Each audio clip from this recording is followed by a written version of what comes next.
Liberty, you're going to open the show. Mm-hmm. Wait, are we going live? Yeah. Indeed we are, it's sir. not popping up. I'm working on it. Oh. Give me a second. Oh, slow your roll.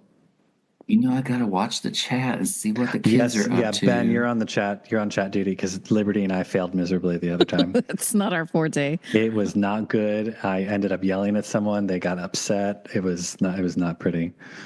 Oh no! I was like, "That's what happens when you put me in charge." I'm looking at the chat. It just goes south real quick. Don't do it. Stefan was having his blonde ambition moment. You better, get Keith and you, because put me on their frequency because mother ass. Can you give it to me, baby? Step to the beat. I'm down on my knees. Madonna is unstoppable. You're listening to MLVC, the Madonna podcast, your place for all things Madonna, Louise, Veronica Ciccone. Good evening, all. It is I, Liberty. Oh, wait, that's my moment. Hey, everybody, it's Ben. Hey, everybody, it's Stefan. Welcome to another episode of MLVC. It's a Monday night. Mm-hmm. We're already a little tired from the work week, and we've only just begun. But it's a very important day. We're here. We're a little early. We know we're a little early, celebrating the 35th anniversary of Madonna's Vogue single, which technically came out on March 20th. So we're a couple days early, but we know that you'd be listening to nothing but Vogue on the 20th, and we'd get shafted. So right, you'd be watching the infinite amount of performances, all of the glorious things, maybe something that she'll do to commemorate. So you won't want to bother with us that day. Exactly. So we're getting in early. This is true. I'll actually be performing at a poetry reading, and I've been thinking about how I'm going to incorporate Vogue into my time on the microphone. I haven't come up with it yet. Cone bras, maybe? It's going to be 38 and snowing, so no. Snowing, wow. Yeah. We're already in the 90s down here. Yeah. Ooh. Cone bra appropriate weather. Yeah, that's what I wear on the daily. You can zoom in the cones, Liberty. I can't do it. Speaking of ample bosom, let me just tell you, I'm wearing, I don't know if you can see, I'm wearing a vintage Blonde Ambition t-shirt, size medium, and I'm just going to assume that it's because I've been so prolific in gaining muscle over the last 35 years since I used to be able to fit in a Blonde Ambition medium, that now this is like I'm busting at the seams on this. Like I would never be able to wear this out in public because it's too much. I'm like it's tight on the titties, I gotta say. No, the sizes then were way different. They're much more appropriate now. Let's be real. I was gonna say this is like a small. Like I was putting it on, I'm like, ooh. Well, actually, no, Liberty. Let's just say it's appropriate sizing because I want to pretend that my muscles have grown. That's what. They have, but that's exactly. But you wouldn't want to rip the shirt is also the case. Right? I know that's why. So I have to be very careful. I have to be careful how I move. That's another reason why I'm not wearing it out. But no voguing live tonight. in vintage Blonde Ambition. Yeah, you don't want to rip it. No, costs too much. So, as I mentioned, we're going to talk about Vogue's 35th anniversary, but before we do, there's just a couple things. This is not official This Week in Ciccone, but we're going to talk about a couple little items just because we have to. So it's this night in Ciccone. On this night. In Ciccone. In Ciccone world. Stefan's got all the gossip you want to know. I wish. God, I know. Come on, Madonna team, throw me a bone, right? Right. Give me some insights. Give me some scoop. Mm-hmm. Well, okay. So speaking of scoop, that's a good spot to start. So Madonna had a Malawi benefit last week in New York City, and apparently Andy Cohen was in attendance. And at the party, he asked her, what's going on with the new album? To which she said, it was only half finished. He said this on his radio show on Sirius XM. Now, do we believe that she was telling him the truth, or do we think she was effing with him? She was trolling him. Okay. Yeah. So you think it's more done than half done? Oh, yeah. We've all seen the footage of her talking to him at the tour. Oh, yes. Yeah, I think she probably wanted to sort of like F with him a little bit. And, kind of, because okay, she knew he was going to tell everybody whatever she said. And because he's such a big fan, and which is fine. We all are here. But yeah, I think she's kind of fooling with him a little bit. Okay, because that was like devastating news to me. Oh, for sure. No, What? that is I was like, heartbreaking. come on, Madonna. I'm like, And it's only easy half to done. believe. It's easy to believe because we know that she takes a long time on projects because she wants it to just be exactly right.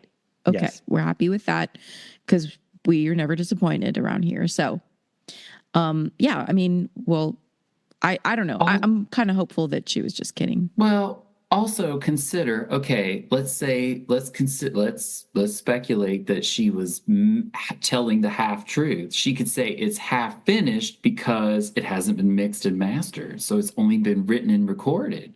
Yeah. So there could be the latter two parts of the process need to be done. I mean, we know that she likes to be clever like that and parse words and yeah, Sure. I mean her later albums have taken longer to do than like the 2 weeks they initially wrote and recorded like a prayer. Like, but it also just doesn't work like that anymore with schedules and traveling. And I personally like the idea that like all the recording is happening with them together in Stewart's little studio in London again, like it was with Confessions. So even if they're only half finished with the songs, I mean, maybe she's going back to do like more vocals or something, or yeah, who knows? Right, because so if we follow, again, we have to play detective with Madonna.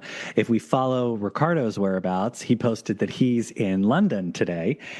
So I assume wherever she goes, Ricardo goes, and that must mean that she's in London. And whenever she's in London now, I'm just like, she's with Stewart. So yes, hopefully, Ben, maybe that's what they're doing is they're only doing in person, that nothing's being, because so it can't get leaked. Exactly. Yeah. You know she Right. doesn't want this leaked. Like that would be a nightmare scenario. So he must be like under lock and key. It's like on some external locked up. hard drive that like never leaves his apartment. And Yeah, she's going over there to listen to the mix and maybe record some more backup vocals because you know the twins messed up the parts they recorded, and she's going to go over and fix it and be like, "Well, you're not getting Twins. paid," and who knows? She may have written more songs since they recorded with all that's going on. That's possible. So, yeah, She who comes with more knows? ideas, and who knows? Exactly. so because we're talking about Vogue tonight, I was at the gym. My mind always goes weird places when I'm at the gym. I think it's because like when you do a mundane task like cleaning or washing dishes or something, you can like your mind stops thinking about what you're doing and it has a chance to move and free itself. And I was at the gym doing an exercise, and all of a sudden this thought came to me of Madonna has never covered herself completely. Like she's never done like a cover version of one of her songs. And wouldn't it, you know what I mean? Like a straight up cover of one of her, she's never redone like her. And if she has, I know people will come for me in the comments in a moment, but like she's never done like Vogue 35 years later. And But wasn't that what the Frozen stuff was? Well, or into the get into the Hollywood groove. yeah, or, get well, into but the so Hollywood. ish. But you know, like so anyway, the down the rabbit hole with my brain was, wouldn't it be fun if her and Stewart, because I'm assuming Confessions on a Dance Floor Part 2, the sequel, is going to be, as we theorized, them reevaluating dance music from maybe what they didn't look at before or from the point where they left off over the last 20 years. Wouldn't it be fun if she took a song that she's iconically known for and redid it for today. And the reason I thought that was because as I was listening to the very scant remixes that we have for Vogue, I was like, this song really deserves to have a current remix. Like, remember how we heard the Honey Dijon, where Honey remixed Vogue with Girl, I'll House You, and it sort of like made it a little fresh and new. And I was like, wouldn't that be fun if Madonna took charge and like just redid Vogue for today? Like, what would Vogue today sound like? That's where my mind was going. I don't know what it would be, and I'm sure it won't happen, but like, I just thought it'd be fun. Liberty, what do you think about that? I don't know, because this is, please don't hate me, people. I didn't know this. I really thought that Vogue was her and Shep's little, like, they just, whatever, they're, tinkering in the studio and they make this. I didn't know that these are samples from 70s songs. I just learned this. I was today years old when I learned that there are two songs, that one that pulls the bass from, and then another where the strings come from, and the little synth stabs and things. I didn't know this, and I don't know. I feel like that it's interesting because that music, when I did listen to the references to where those two little bits come from, I thought how timeless these sort of 70s sounds really are, how instantly you're going to get on the dance floor. And I would love to hear that. And especially, and I'm only going to mention this because I've been obsessing over Gaga's new record, is that there's so many referential sort of 80s sounds when you're listening to Mayhem that it really makes me feel like I'm listening to an album when I was, 8, 9, 10. Mm-hmm. We're dovetailing. We don't need to do a Gaga, I'm only saying it because I think you could redo some of these sounds for today, and Vogue could definitely live in a 2025 space. I think so. Okay, I'm going to go in a different direction. I don't think she's going to do. I keep going back to the mixtape that came out after the tour, and I was like, oh wow, this is like crazy circuity, but also lots of vintage. And I thought it was interesting that it referenced a lot of songs from Erotica and several songs from Confessions, and including the remixes of things on Confessions that Stewart did under his aliases. He had various known to plumes and like that. And so that's interesting. I feel like it's going to go. I don't know that she would do a straight remake, but I think that mixtape is like a hint to where, just like Justify My Love and Rescue Me were like the hints for what Erotica was going to turn into. Yeah. Although it got some different elements added on after the fact. I feel like that mixtape is like our window into where their energy is going to go. That throbbing, oh my God, that transition into Impressive Instant on that mixtape, like my entire existence vibrates into another plane of reality when those tribal drums hit. And it's so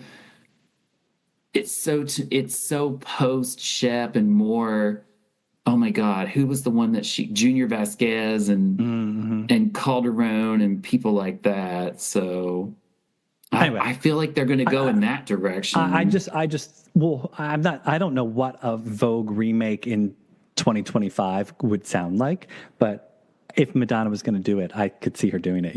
I feel like she's going to like break the rules again with a Confessions sequel, and she's got to pay homage to dance music, and why not pay homage to hers? I just don't see how she can improve on that song. But I'm not saying improve it. I'm just saying, what would it sound like if she was to do a song like that today? That's just posing a question. We don't have to answer it. I don't have an answer. It I would don't be even know hard. if I It want would to just be hear really that. hard, I think, because again, it was a moment, and Totally. it's one of those, you kind of almost had to be there. People can listen to it and love the song today, but to have been there and to like, and especially at the age I was, it's like such a, there was just nothing like it. It's Yeah. something that you cannot recreate as far as the moment is concerned, and the No. feeling of what Vogue was that summer. Yeah, it was. So, real quick, I also, before we dive into Vogue, because I do want to get to that moment, because that moment is heaven. I just wanted to also mention the fact that as we saw Lola, she sang in New York City over the weekend, and thanks to resident hairstylist Michelangelo, he was in attendance and recorded some really amazing video, which we posted on our Instagram account, one of which was a video of Lola singing her mother's song, It's So Cool, from the 2002 American Life sessions. I thought she sounded great. Oh, she did. And the arrangement was beautiful. Beautiful. There were some that people was- I saw trashing yeah. it, saying she doesn't have riz. That's apparently charisma. That's the new. Charisma. That's the new slang. Riz. I learned that this weekend. She didn't have. Oh, you're she behind, doesn't have. Stefan. That's like 2 years old. Yeah, I know. I work remotely in my house, so I don't see people. Yeah. Yeah, but that's not the point. Like, Lola's not a rizzy. Like, if you look at some of the other things that Lola has done, it is very subdued. It's vibey. It's anti-Riz. Yeah, she's not there trying to be Dua Lipa. No, and thank goodness. And thank God. Yeah. I like Dula Pete, but that is not Lola's vibe. No, it isn't. And just the look. I was just gonna say, I think she's Liberty's right that she's so good, but she is anti-Riz. Like, that's just not. She's so much. Was it you in the group chat who said it's kind of Billie Eilish, but like with a completely different personality or something? Yes. Well, Stefan had kind of indicated that that's it's Billie the feeling. Eilish-ish, it's a little, but I think she's doing that on purpose. I don't think she wants to be compared to her mom. Like, if she was trying to be like her mom, she'd get even worse shit, And that's the problem, see, which I find is so problematic with the fandom overall, is that you have to separate it, because they are people in their own right. They are, yes, artists. Yes, they have a leg up maybe because of who their mom is, but you've got to let them try to blossom and be who they are. And especially from a mom standpoint, like, stop. Let them show us who they are, and you can take it or leave it. We're not looking for someone to fill Madonna's shoes. And if you are, you need to look elsewhere. Don't be looking at our kids for that, because it's not fair to them, and it's not fair to Madonna.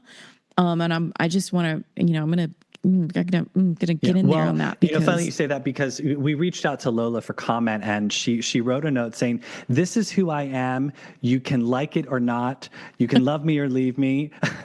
But I'm never going to stop. Oh my gosh, but she looked so Audience, beautiful. we apologize. Her this long black hair was the one thing that I always admired so much from when she was a little girl, those long sort of ringlet, and it's just this dark, it's just really. I like that she was representing Goth Donna personally. Yeah. It was I like the just pretty. arrangement. I did too. Because it was close to the original.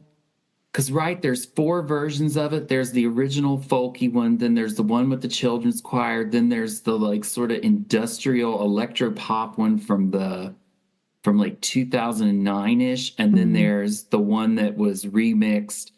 That's the super sped up celebration version.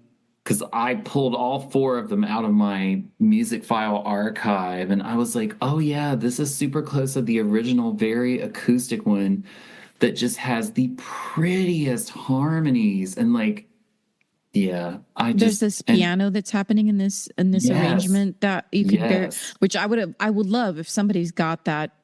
I would love to see the entire performance, not just clips, just because I want to hear the whole arrangement, because it was really pretty. Yeah, she did a great job. Kudos, Lola. Well done, Lola. Okay, but let's get to the moment. We're here to talk about Vogue. Come on, Vogue. Which, of course, if you know Madonna and you watch the show, You know, the song was written and produced by Madonna and Shep Pettibone. It was released on March 20th in 1990. It was originally intended to be a B-side for Keep It Together, but the record company smelled a hit, and they were like, we can't. We have to put this out as a single, and so they did. It's obviously an homage to house music and the underground dance sensation known as voguing that Madonna saw in the clubs and decided to elevate and put a spotlight on it. Spotlight, and soon everyone knew what voguing was. It reached number 1 on the Billboard's charts in May of 1990, bumping Sinead O'Connor's Nothing Compares to You, and it held the spot for 3 weeks. I remember when Sinead's song kept keeping it from hitting number 1. I was always listening to Casey Kasem on Sunday mornings, and I was like, God damn it, Sinead, come on. But I was glad that it saw, it only 3 weeks, really? I was like, it should have been up there longer. But that is, and considering it's one of her, if not the best selling single of all of her career. At the time, yes. I think it sold 6 million copies worldwide. Yeah. But I bought one of them. Yeah, but it was in the top 10 forever, and probably would have been number 1 longer if not for it was Sinead, and then it was that Black Velvet song was really Alana Miles. Yeah. People forget how well fed we were on the pop charts in the summer of 1990. Children, go back and look at that list because the music was so good. Like it was tough. So good. Like you would look at the charts and be like, no, all of these songs deserve to be number 1. Yeah, you're like, well, of course. I mean, because think about it. Janet Jackson had like 6 top 10 and number 1 songs that year from Rhythm Nation. Like the charts were busy. Yeah.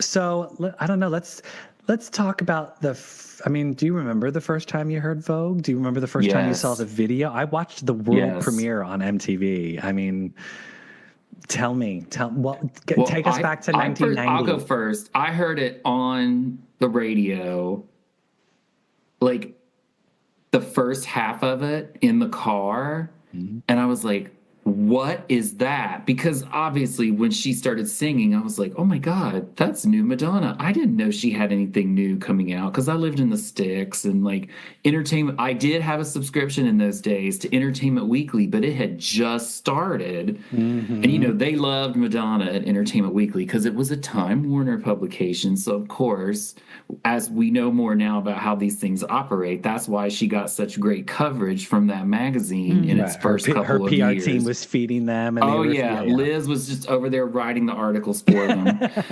But I remember hearing it on the radio. I literally sat at my boombox, at my desk, in my bedroom on the farm, waiting with my headphones on for it to come on so I could click record on the cassette player and capture it. That car ride, I'm trying to think. Oh my God. Because the 20th is my sister's birthday. And so she would have been turning 10. And I feel like there was like a thing. And I don't even remember it because I don't care because I was so overwhelmed by like, cake. Who needs cake? I have to go record this song. I was back there for hours and finally got it when they were playing like, because the local radio station played like a top 9 at 9. And then they played it at the end of that. The requests have been off the hook.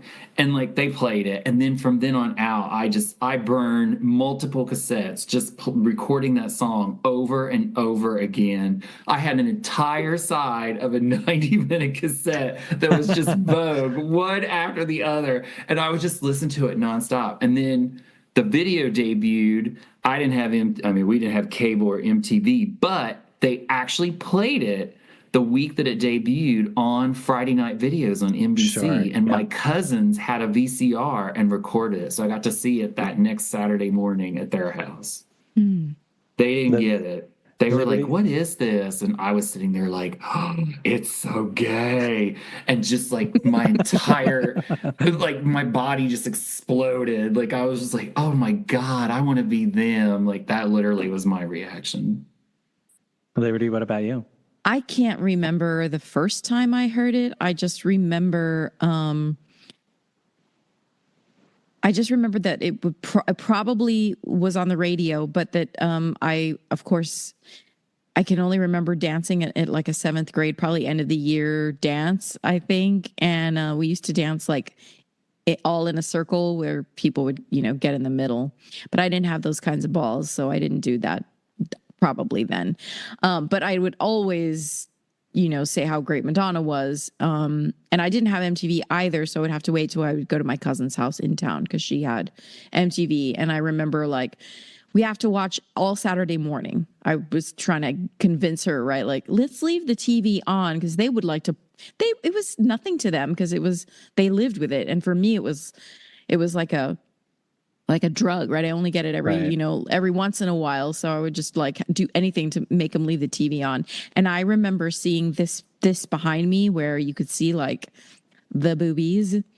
And I remember thinking the like, nips. You could totally see the nips. Oh yeah, you could see her nipples. They switched it after a little bit. I think they blurred them out for future airings. Yeah. But when they first aired, you could totally see the nips. But I was just shook. Like I could not get over that, thinking like, did they just show? And again, I wasn't really aware of any of the controversy of that. Like I hadn't heard anything about how MTV didn't want to play that, but that she refused to sort of let them take it out and kept it, and that it was kept in.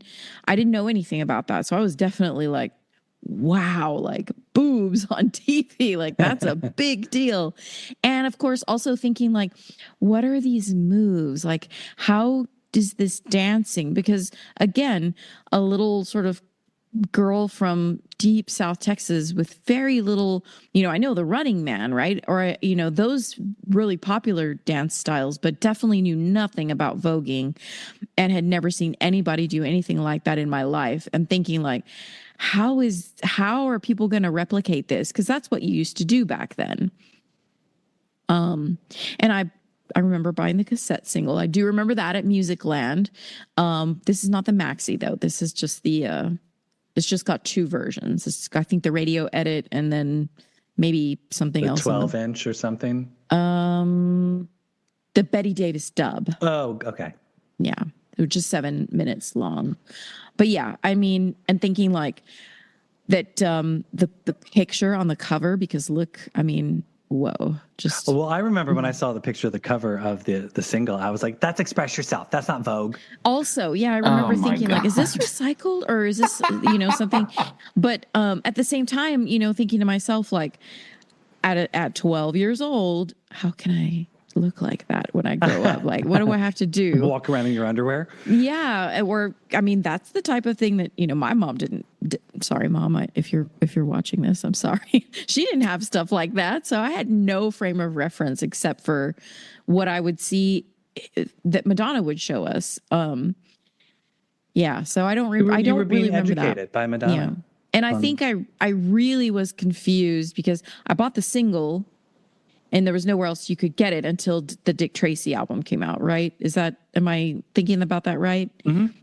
Because I remember thinking, this just doesn't belong here. We can chat about the appropriateness of Vogue on, I mean, obviously we know it was such a huge song. They couldn't not put it on. For sure. I'm Breathless. They had to sell it like they that. They needed people to buy I'm Breathless, even though I'm Breathless was, it was a different type of album than that. It was, but as a 12-year-old, how do you know? I mean, I felt the same thing. I remember when I'm Breathless was coming out. I mean, I loved Dick Tracy because she was in it, and I was obsessed with the music that she was singing. But I remember getting I'm Breathless and wanting there to just be like 5 different songs that sounded like Vogue. Sure, yeah, that's what I think I was missing, maybe. Like that's why when Immaculate Collection came out and we got Justify My Love and Rescue Me, I was like, thank you, Madonna, because it was sort of like picking up where Vogue's baton left off. Yeah. But yeah, it was just a pivot. Yeah, for sure. I remember, I think I was in the car going to youth group because I went to a Christian school growing up. Very devout. Look how it turned out. And Heathen. we were going to youth group, and it was on Wednesday nights, and my mom was dropping me off, and the song came on, and I wouldn't get out of the car until the song was finished because I had to listen to it. And Q102 in Philadelphia, which is oddly still around, because radio stations, like their lifespan, they change over all the time. Yeah. But Q102 is still here in Philadelphia, and they were playing Vogue every hour on the hour. So after youth group, I got home and waited for the top of the hour and recorded Vogue so I could listen to it over and over ad nauseum. And then, we had MTV, and I remember watching the premiere. I want to say that the morning they premiered the video, I might get this wrong, but I want to say the morning they premiered the video was the same morning that they were putting tickets for the Blonde Ambition tour on sale. And we had gotten up because we had to go we didn't go to the Philly Stadium downtown, but we went to a ticket outlet in the suburbs at like the mall first thing in the morning, and you had to get a bracelet to come back to get tickets. So it was like 6 a.m, and we were at home at my mom's, and my friends, and we were like waiting to have to go back to the mall, and either they premiered the video or we were just watching the video. I don't remember. It was 35 years ago. It was a long time. So details are sketchy, but we were watching the video and I was obsessed with it. And MTV, I believe, had like a Cher impersonator who was like, they were doing like a sort of like what we do about Madonna, where they were talking about like evaluating the video, and the Cher impersonator was like, "It's just a lot of Madonna. It's a lot of her face in this video." And, because it's when she's doing the Greta Garbo and Monroe, blah, blah, blah. It's just like her face back to back to back to back to back. And I just remember thinking, I'm like, well, who else is it going to be, Cher? Yeah, and what's wrong with that? I didn't understand what her point was. I was like, yeah, of course it's a lot of her because it's her, Who's your favorite version of Madonna in the Vogue video? Wait, because so Liberty said something earlier when she was talking about it that was like the first time she had seen voguing, and I just want to mention, because when I first saw the video, I thought, why does this look familiar? It's because there is a brief moment twice in a video that was released like 3 weeks before this one that also has voguers. Really? Janet Jackson's All Right video. There are two guys voguing throughout that video. And when I saw Vogue, I was like, oh, wait, is that the same dancing? Because this looks completely different and way more cool. And that speaks to like how a style like that had been around for a minute could be interpreted differently, because the voguers in the All Right video are doing it in that she's doing like a play on like big band, 30s, 40s, Cab Calloway, who was in the All Right video, version of voguing.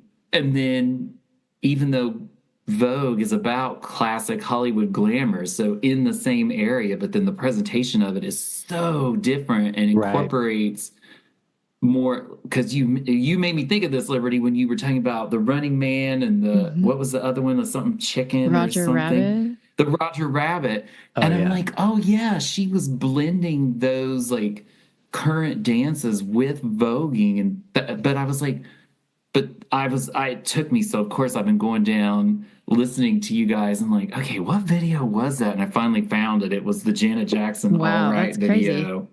I don't even think I've seen that. You know what? And I think it's funny too with Vogue, where because she had premiered some of those actual choreographed moves in the Express Yourself performance the year before, it didn't seem out of place when she did the video, because she had sort of teased it there. Yeah, we had sort of seen a little bit of the Janet Jackson, but then of course we also, En Vogue, the group, came out basically around the same time with their first song. And so Vogue was sort of like in the atmosphere a lot, and it didn't seem weird that it existed. You know, like we sort of just like accepted it. Like, oh, because Madonna was so big, for her to do it, it wasn't just like, what is she doing? You know, like it was like, oh my God, what is she doing? You know, it was exciting. I vogued for months.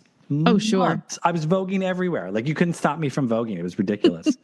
That is too funny. Yeah, that's cool. I couldn't. Yeah, I tried. I'm not that coordinated. I rewound that video and rehearsed the moves over and over, and I hate it that like.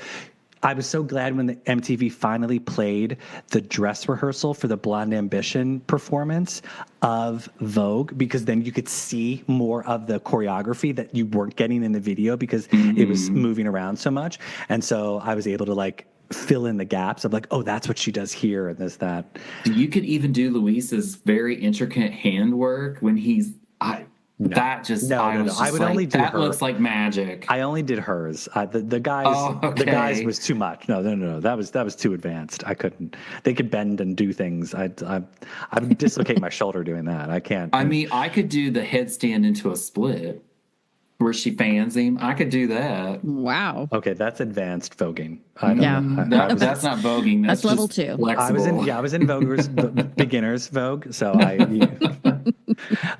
remember though. So because of course the song and the video came out in the spring, and we had like, I don't know if it was picture day or a formal of some sort. It couldn't have been because I was like a freshman. It must have been picture day. And my mom wanted to buy me a suit for picture day. And we went to Oak Tree in the mall, Oak Tree of all stores. But that was like the place to go. And I remember asking the sales guy, I'm like, I need a suit that's like the dancers in Madonna's video. And like, little me, I didn't know that was Gautier or like huge designer clothes, but that was what I was asking for. And let me just say, I didn't get that at Oak Tree because Oak Tree was bargain basement. Best I can do is this like normal one here. We have to give a shout out to the chat because somebody pointed out, rightly so, which I'm shocked that this didn't hit my brain, is that actually even before Janet and Madonna had voguing in their videos, Jodie Watley had voguing and whacking in her videos from her first album in 1987 and 88. Yes. So true. Props to Jodie. I love Jodie Watley. I do too. I'm obsessed. I love Jodie Watley. She has great music. Those first 3 albums of hers are just like, so good. She's great. We were fed really well. We were. At 1989 and 90, Jodie was out with Larger Than Life, like Real Love and Friends and everything. And oh my God, she had that song, Once You Leave, You Can't Come Back. Oh, turn me out. Oh, okay. So answer my inquiry. What is your favorite Madonna in the Vogue video? Which one do you always like? Which look is like your favorite? Is it the naughty nip Madonna? It's so hard to choose, but I think I always like the person in the video that I probably would want to be. Right? Let's say right. That's the. Look around everywhere you turn. That sort of. Mine's second verse. The one where she's wearing that long black, almost like a robe, but and she's walking up the little. That's what I'm talking about. That's not look around though, is it? All you need is your own, right? That's second verse. All you need is your own imagination, so use it. That's what it's for. That's what it's for. I always think of it because where there's she's this turning her hand. Yeah. And there's something so diva about her face. I love where she's like turning her hand, and like it's almost as if like she just can't be bothered to be performed. Like the camera's following her, and she's like, I'm going to sing it, but I'm not going to look at you. Yeah. See, I'm at the other end of the video. My favorite is the last look in the suit when she's in front of all the dancers and the jacket's open blowing. And the hair's messy. Yeah. And she's just like, and I'm just like, okay, yes. I mean, she looks beautiful.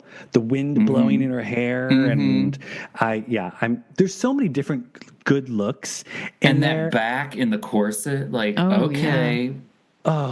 Gorgeous. And I mean, David Fincher did such a bang up job on that video. Like, I remember being so pissed at the VMAs that year that they did not give her Best Female Video or Video of the Year. It went to Sinead O'Connor, and then she comes out, and poor Madonna comes out and does this epically brilliant performance of Vogue as Marie Antoinette with the fans. Yeah. And is just like looking at everybody like, see, look, I'm serving this brilliance and you haven't given me shit.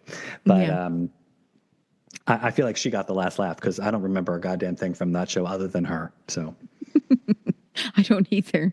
Yeah. Speaking of live performances, so Vogue has seen Madonna perform that song many, many times. Obviously, we got it on the Blonde Ambition tour, the aforementioned Video Music Awards in 1990. She sang it on Girly Show, Reinvention Tour, Sticky and Sweet. There was a Super Bowl halftime show, MDNA, which is sort of the same version as the Super Bowl, Rebel Heart, which is barely there, where she meshes it up with Holy Water. She performed at New York City Pride and then did sort of the same version on the Madame X tour. And then, of course, we have the Celebration tour. So what is your favorite Vogue performance? I'm asking my co-hosts as well as the people in the chat. Do you want to hear what the people in the chat are saying? They are already answering this question. Yes, please. Let's see here. Well, Girly Show Vogue has gotten several mentions already and is probably the front runner. Oh, really? Oh, yes. And a lot of people are saying the Blonde Ambition. I haven't seen anybody mention Reinvention or the other shows. That's so crazy because she freaking does a the Reinvention somebody tour. just said Sticky and Sweet with the 4 tick minutes tock, to Vogue. Tick tock. Yeah, that's tick so tock, the arm the arms. Oh my God, it's incredible. Also, just how they figured out to syncopate those beats, I'm like, Blonde Ambition just got a bunch of votes. Okay. Well, Ben, what would you say your favorite version is? I think for like all the different spirits of it that it incorporates, it has to be the MTV Awards version, right? Because like it still has the spirit and power of the original, but then just the reimagining as Marie Antoinette when it was still fresh and it was so radically like conceptually different. And that performance for all like, it's probably the gayest version of any performance she's done of that song. Because at that point, the kids had been on the tour. They were all just like, whatever. And they just went, I just remember watching that at my grandmother's house thinking, this is either the most amazing thing ever or Satan has overtaken me and I welcome it. So, What about you? What would you say your favorite version?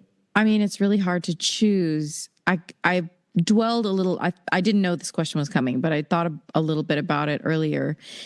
And I feel like Celebration Tour, just the most recent one, has it gives it such a cap, like an evolutionary cap, if you will, where you're like, it's like true to the original feeling of the song in the sense that there's the sort of the house representation and the ball culture. The ball culture, yes. I thought that's and in fact, I had a little thought aside to that, and I'm not starting any kind of rumor, so please don't take it like that, people. We'll be the judge of that. I would love for her to, on the actual anniversary, give it a little kiss and give us the Celebration Rio version or some Celebration Tour video official on her channel on YouTube. I think that would be really pretty. And it would be nice. A nice 35 year, a nice 35. Oh, like she did with Live to Tell. Yeah. I mean, I'd be happy if we just got a high def version redo of the video. That too. Come on. Okay, so late breaking MDNA is getting several votes. So I have to say, I mean, Ben, I do side with you in that the VMA performance is probably the most iconic version that she's done, just because it's so opulent. And at the time, it was so different than anything anyone was doing for live performances. I mean, we've said that multiple times on the show. I just love her character in that. It's so diva but also silly at the same time. Like the humor that she has, and she's serving the face card in that performance it is just sitting so perfect. Like I cannot get enough of looking at her, the makeup, and like it is porcelain sitting. It is perfect. It's heaven. Like it's just so good. And I love that she lip syncs, and I like it's brilliant. I think for like live performance from a tour though, there's so many that I love. Like I love Girly Show, where it's like that has the Indian influences in it, where it's like and it's just so good in that, especially the spoken word part where she's doing all the names. Like that's probably my favorite part, where the beat drops out and it's just her, and it's brilliant.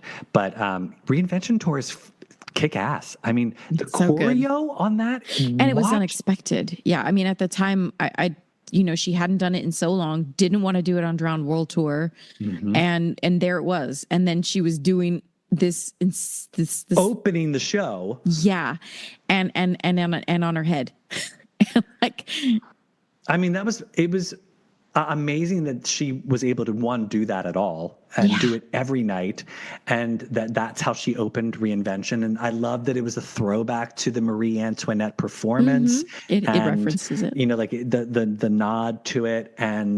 But watch that choreography, because that choreography is so good. I mean, even barring the fact that she does what is it, the upside down backwards, where she's doing the human bridge and she's walking on her hands, the reverse crab. Oh my god, it's like there's so much going on. So much yoga in that number. Yeah, and it's just brilliant. I do love the MDNA music version though. I do too. With the camera snapping and the pops of that, the little camera shutter sounds, the flash breaking, like that's beautiful. And they really did such a luxe version of that for the Super Bowl and then for MDNA. And my only thing with MDNA, the version though, is they cut it so short because, I mean, again, they're just using the Super Bowl version, but and notice we didn't really get the end of Vogue. Like she stopped doing the, ooh, you've got to, like she stopped doing that part of Vogue until Celebration. Like we didn't get that for many a version until Celebration. Yeah. And I was glad that it came back, but I don't know. I mean, I was obsessed with the song. I still am. I think it's like picking a favorite child, correct. Right? I mean, it's so tough. It's hard. Yeah, it is. I honestly, until somebody in the chat mentioned it, I completely forgot about the Sticky and Sweet one. A lot of my friends, that's their favorite because really a lot of my friends who are not as big a Madonna fan as I am, but are like her, it's always shocking how many of them like Hard Candy and loved 4 Minutes. And I'm just like, really? Because I could have done without that entire era. I saw on TikTok, this is totally aside, but there was like the 10 best Madonna songs, and it's like everything that you would normally think of. Oh, it's, Material Girl, La Isla Bonita, and, Crazy for You. And I'm not even shitting you. The number one was 4 Minutes. None of the other current anything. The only one from the last 20 years that was in there was 4 Minutes. And as number one, no less. I was like, who makes these things on TikTok? That's such a weird universe. Strange. Every time, and then when people mention, they do. And every time I hear it, I think of the Bjork album that came out the year before, which I just randomly listened to a couple weeks ago, her Volta. Oh. And the one she did with Timbaland, and like I listen to it now and I'm like, oh my God, like he literally just like had leftover beats from this Bjork album and gave them to Madonna for Hard Candy. I'm like, that's shady. I think my problem with I was not in a good place for Sticky and Sweet era. Like there was something about that album that just rubbed me the wrong way at the time. As we all know, when we did the anniversary, I came around and now I actually adore the Hard Candy album much more than I thought I ever would. That choreo in that Vogue 4 But I minutes remember being annoyed that crazy. what she did to Vogue for Sticky and Sweet. I was like, how dare she? I just felt like she was like not giving Vogue its proper dues. Like it was like, why are we getting this to 4 minutes? Because she had 4 minutes on the set list. And so I was like, wait, we're getting 4 minutes to Vogue and then 4 minutes again later. And I just remember at the time, I was just not happy about it. I now appreciate the athleticism of that performance and the interpretation that she did. But at the time, I was like, like. No, I can relate to that because I do think I remember having that sensation as well until I started to see how it looked. And that I think is what kind of turns you, because that was a very new style of movement for like from her. So I was very impressed. And then, of course, I'm just going to, as honorable mention, because she stood before me during Rebel Heart and climbed up on this thing. And I was just like, she's right there in front of me. So that I'm going to give that a little honorable, like, chef's kiss. Cause she's riding a nun while she's singing Vogue. I know. What? And I'm looking right up at her body. And I was just like, does taste like holy water. Yes. Yeah, but I think like if people ask, because we get asked this all the time, like, what's your favorite Madonna song? Or, like, sure. All of us know. I have like a top 5 or a top 10, but I'm like, Vogue is, I think if people were like, what's the one Madonna song that you would have to, if you had to listen to one Madonna song for the rest of your life, what song would it be? And I think I was always go with Vogue. I just do. Oh, wow. Really? Oh, I just do. I don't know. Like maybe it would change, but like for some reason, I mean, when I say I was obsessed with this song, I think I still am. Like, I think it just lives in me as part of the, like, it's so like presentational and fun. And I was listening to the a cappella version of it without the music, just to hear her just to hear her vocals. Her voice is so pure. There's something so raw and amazing about her vocals around that Like a Prayer Vogue era. Like, the way that it's almost like she's straining her voice because she still hadn't, well, I mean, maybe she had done the vocal training for Dick Tracy, but like. Yeah, she recorded Vogue after the Dick Tracy. But it's funny that she still sounds like 80s Madonna-ish, Well, she hadn't had the vocal training that Joan and all of them did with her for Evita that changed the way she was using her diaphragm. Yeah. But I love hearing the a cappella version, as like when you remove some of it and just like hearing her voice and like the arrangement. It's so beautiful. Go inside for your finest inspiration. Your dreams will open the door. It makes no difference if you're black or white. If you're a boy or a girl. If the music's pumping, it will give you new life. You're a superstar. Yes, that's what you are. So come on, Vogue. Yeah. Liberty, would Vogue be your like one song? I'm curious. Like it could be in a top 5 Desert Island, which 5 Madonna songs. I think it could live there. It's in my top 5, but I don't think it's my Ride or Die Forever anthem. It's something that always makes me feel good. So same. I think that's why it would be an easy, like, okay, here, these are the ones that you can take with you. That I could probably live with that. Now, could I listen to it every day on the desert island? I don't know. There are times, if we're on a desert island, we obviously have some bigger problems than what song we're going to listen to for the rest of our lives. If that's my biggest concern, right? If it's like, what Madonna song are you going to listen to today? Vogue again? Yes. But I'll And always let it go in my car because the bass is so freaking good. oh yeah, the bass in the car really hits. It's interesting because somebody in the chat said something about when you were talking earlier, Stefan, about her remaking Vogue, like with the sounds of today. Someone in the chat said, well, I already feel they felt that I Don't Search, I Find Yes. was sort of like the progeny. And that made me think, I'm like, that song is okay, but it has that mere way coldness that even the most robotic Shep Pettibone song productions didn't have, because he knew how to inject music with that Philly soul sunshine. Mm-hmm. But I feel like Get Together is a more worthy, because it's the same, like it's the like the intimate version of Vogue, right? Like Vogue is about everybody being free and being together and being everyone's a superstar, whereas Get Together is like everyone's sweaty from Vogue, and it's like you lock eyes with somebody and it's like, oh, now we're gonna get together. I think I think I'll just say, like, when what you just made me think of was Vogue, though, it's got this like leadership quality about it, whereas Get Together doesn't to me.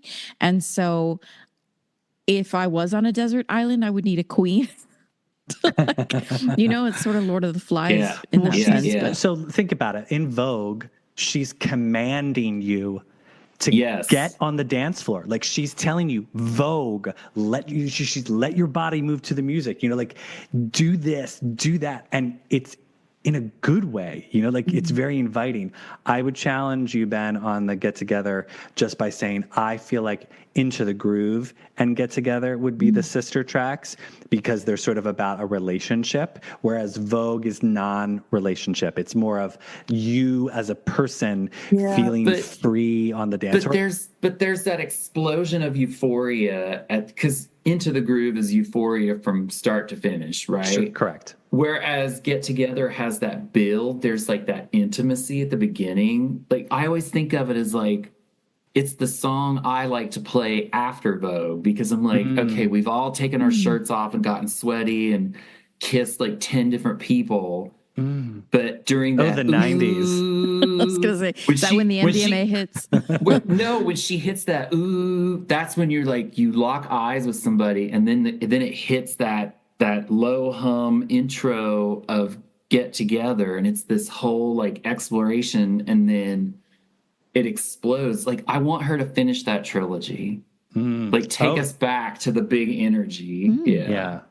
No, okay, so there you go. Maybe that's where I was trying to go with like a Vogue not like a sequel, but like get me back to that place. And I mean, if the she's spiritual companion for the 21st century. If she's doing a house album, I mean, Vogue is house, like it lives in that world. So I'd love that. I think it would be, and I think I also loved how a mere 2 years later, we get the Erotica album and Deeper, and she's ripping off herself. She's quoting Vogue in there. And I was like, I remember tripping out over that and being like, oh my God, I know. She's sampling Vogue. She's re-singing it. Like I loved it. I loved that.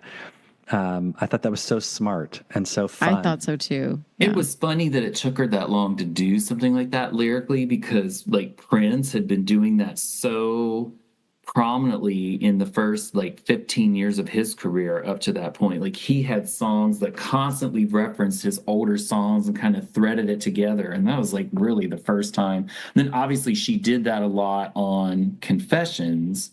Well, I mean, she hasn't stopped doing that. I mean, Erotica, she sampled, like in Waiting, there's Justify My Love and Deeper and Deeper to there, But I'm saying that Confessions was pointed and purposeful, like for sure. Self-reference. So it'll be interesting, like, how she articulates that again on this next album. So, or like if she'll do that, like if she'll do callbacks to herself. I mean, I think that's kind of fun to be self-referential, and I think it's fun that she does that. And I've always loved that because, and I think a lot of fans do with whatever artist they like. They love the little Easter egg and they love the connection, and then they love it also because it's a way to sort of timeline yourself as a fan when you say, See, I get that. And you know why? Because I've loved her this long that I know where that comes from. I like witnessing when fans do that.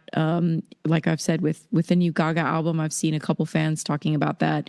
I've seen also, obviously, that exists big time in the Taylor Swift world, with the Easter egg qualities that she's able to inject into her artistry.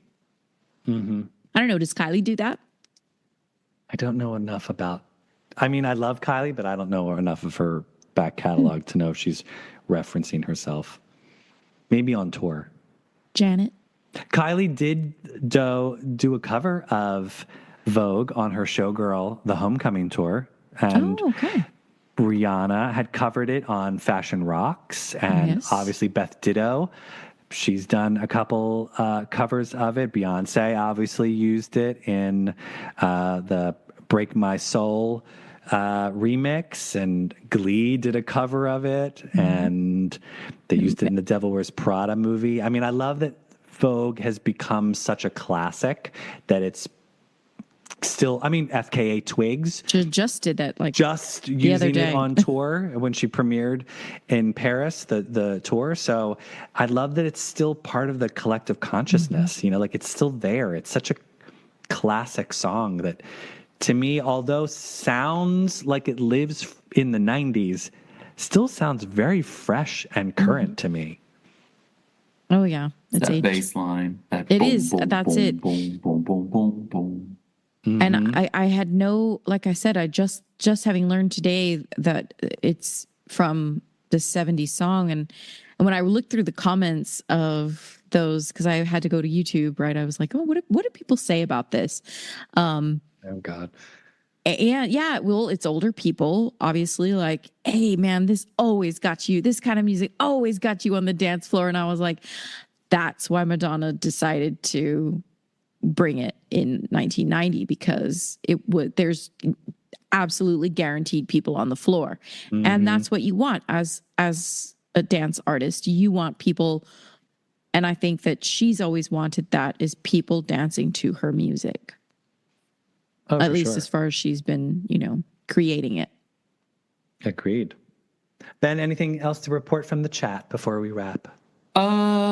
Not really. Everybody was talking about that going down the road of like, what are the references? Because a couple people were like, it's Into the Groove, Vogue, and Music are the trilogy about being free on the dance floor. I'm like, well, yeah, that's pretty true. Music is a political part to me. Yeah. Well, Vogue kind of does when you think about the time it came out and who is featured in it, and the a time period that we feel we're being sucked right back into these days. But that's why we're here talking about it.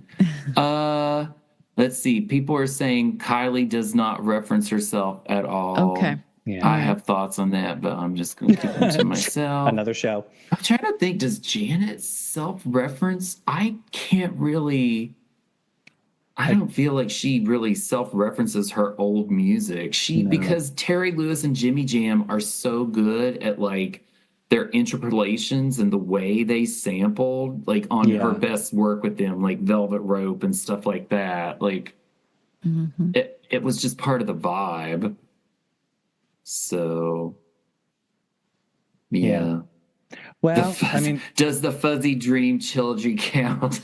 Fuzzy Dream trilogy? Absolutely. Yeah, wait, what songs all have Fuzzy Dream? Just Woke Up, Miles Away. Miles Away. Doesn't I'm So Stupid have something about that? Oh, it does. Yeah. Wait, what's the third one? The third Fuzzy Dream? Really? Come on, Person chat. in the chat. What are the three Fuzzy Dream songs? We're blanking. That's a good trivia question. Yeah. I love when people can like come up with really good Madonna trivia. When I was one of our pledge classes, I was in Kappa Sigma in college, and I came up with like 20 of the hardest questions about Truth or Dare, and so they all had to watch it. And one of the questions was, how many times does she spray her throat? Oh, I love that. And I think another one of the questions was, are there any messages? So it's like, they had to watch it in order to know like what the references were. But I felt like I was doing the pledges a favor because I'm like, well, come on. This is an iconic documentary. Like, you should... Cultural moment. Yeah, exactly. Like, you're learning something. Okay, this is driving me crazy. The person hasn't responded in the chat. Oh, no. We'll find it. We'll find it.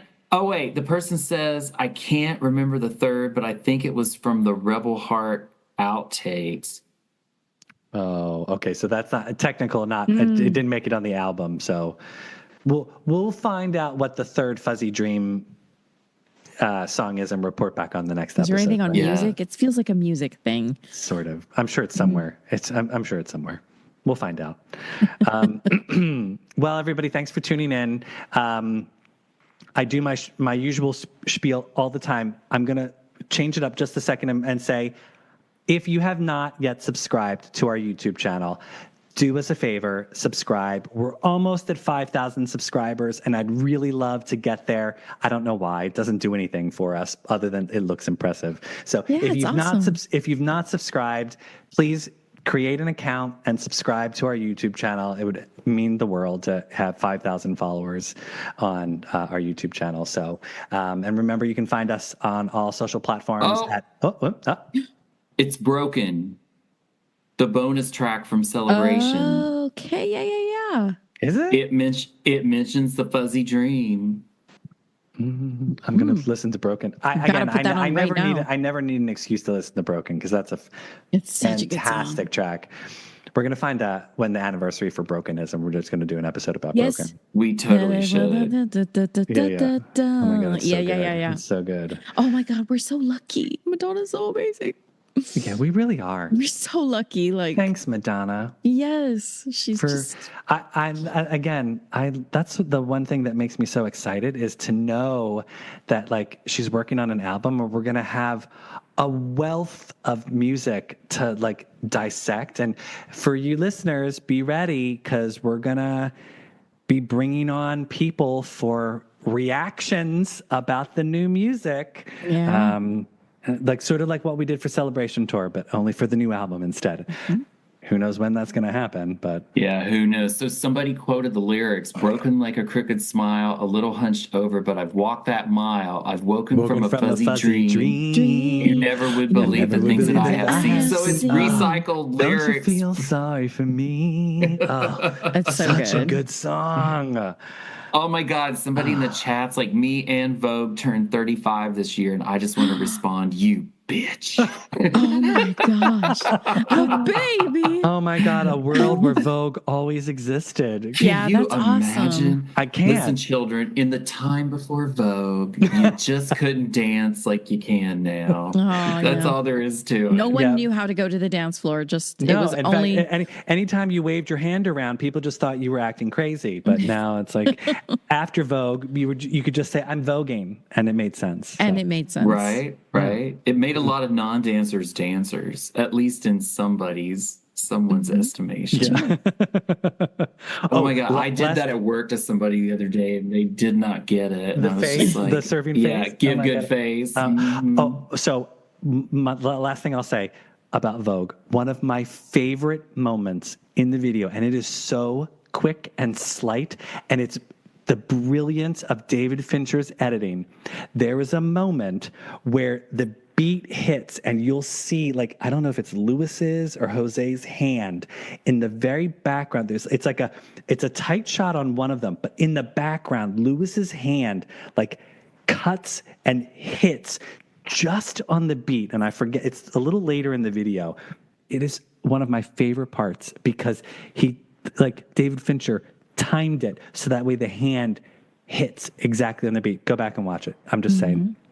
Such a cool moment. These are the weird things that fill my mind, and I don't know geography, but I'm like, oh yeah, that moment when Lewis's hand hits the beat in Vogue. It's like, yeah. Now I'm gonna have to go watch that. You have to just go watch it. Oh! The last time I watched it, all I could do was like every time Slam would pose and turn, I'd just be like, no, I had such a crush on Slam. What a crush! I had a crush on all of them. All of them. Oh my God!